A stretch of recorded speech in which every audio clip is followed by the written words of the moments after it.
देखिए भैया, हम यशवंत राय इस गाने के माध्यम से आप सभी से हाथ जोड़ के विनती करतानी कि अभी एक दुविधा में आयंस बाबू पड़ल बा।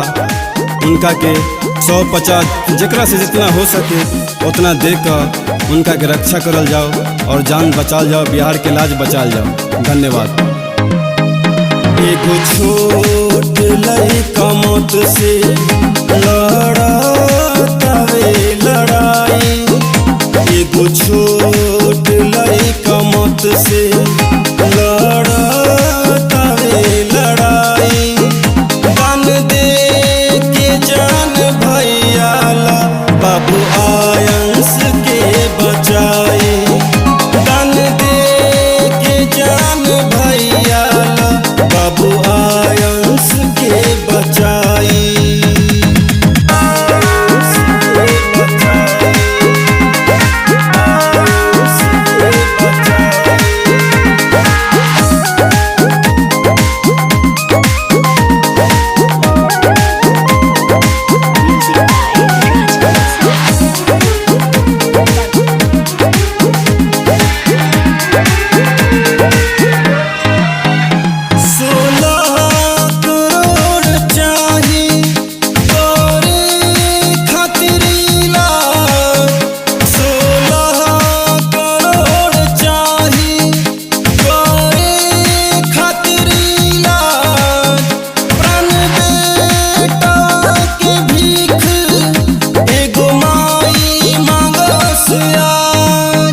सहयोग मिलके करी रहरो सब आगे आई।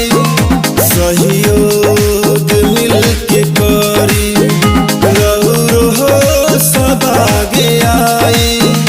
दान दे के जान भैया ला बाबू आयंस के बचाई।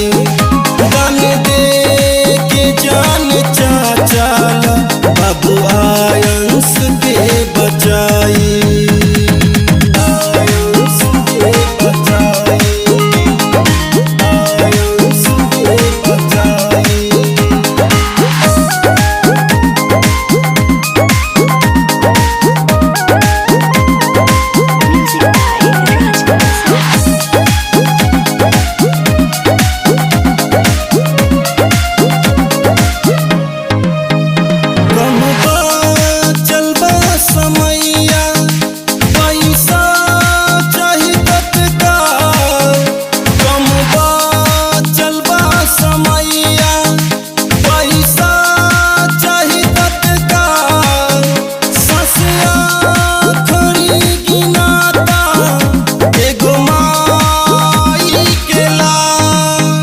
यशवंत विनती करे अब सब के साथ चाही।